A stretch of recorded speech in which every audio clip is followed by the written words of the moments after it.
So today we'll be discussing 5 tips you can use when buying your first home. The first thing you want to look at when buying your first home is your income and expenses. Make a list of all incomes that come into your household and then make a list of all expenses. You don't have to be exact, but you do have to have a pretty good idea of your fixed expenses, which mean your credit cards, your utility bills, and those types of things. The next step is to use our budget calculation. I want you to take your income, subtract your fixed expenses. What I mean by fixed expenses are your credit cards, car notes, and any bills that have the same payment every month. Take those expenses, add them together, subtract them from your income. Take that number and multiply it by 35%. This will give you an idea of what you should reasonably pay for a mortgage or a house note. Now, this isn't going to be your only expense because you are going to have higher utility bills and higher expenses that go along with owning a house. But if you can stay at 35% of your income after fixed expenses, then you should very much be able to afford your new home. The next thing you want to do is take that number and plug it into a mortgage calculator. You can find a mortgage calculator on any website.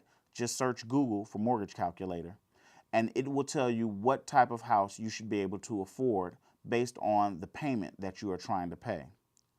Now, I do not want you to talk to a lender and tell them your numbers and let them tell you how much house you can afford. This is a common mistake people do because they let the lender convince them that they can afford much more house than they really can. It is best to live within your means and stay at a lower number than to try and go out and buy as much house as you can. That's how the market got into the position it's in now. After you've ran your numbers, then you can go talk to a bank and see if you can get pre-approved at the numbers that you're trying to get. More than likely, you will get approved for a higher amount. Again, ignore this amount and stick with the numbers that you have in your own budget. The final tip is to make sure that you search for a house that is within your means.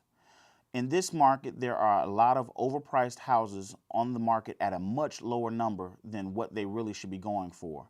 So you don't want to buy too much house, even if you can afford it.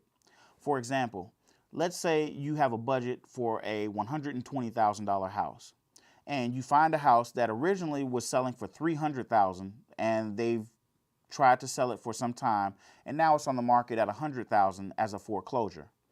You don't want to buy that house. The reason being is because even though you can afford it on the mortgage payment, the expenses on a larger $300,000 house are going to be much higher than you planned for in your budget because of the fact that the utility bills are going to be higher because the house has more house to heat and the house has more electricity because it has more rooms. So even though the house seems like a good deal, you don't want to go out and buy as much house as you can in your budget. Instead, you want to look for a house that is reasonably within your budget. So if you have a $120,000 budget, I might look for a house that goes up to $150,000 and simply make an offer of no more than $120,000. You are much more likely to find a house that fits your price range and fits your budget after all your expenses. Once you've found a property and you've talked with your lender, then you want to run one more set of numbers and you want to get estimates from the utility company of what the utilities normally run for that property. You can call up all of your utilities and ask them for a 12-month average of the utilities from that home for the previous year. After you have this number, plug that number into your equation as far as how much you can afford. Add that to the 35%. As long as you're still underneath 50%, usually I like to aim for about 40 to 45%, but as long as you're under 50% of your utilities and your mortgage payment and your insurance and taxes, then you should be in good shape. These are the calculations that you must do personally before you go into buying a new home. If you let someone else, the bank, the lender, anyone else do these numbers for you, then you're more likely to overspend and end up buying more house than you need.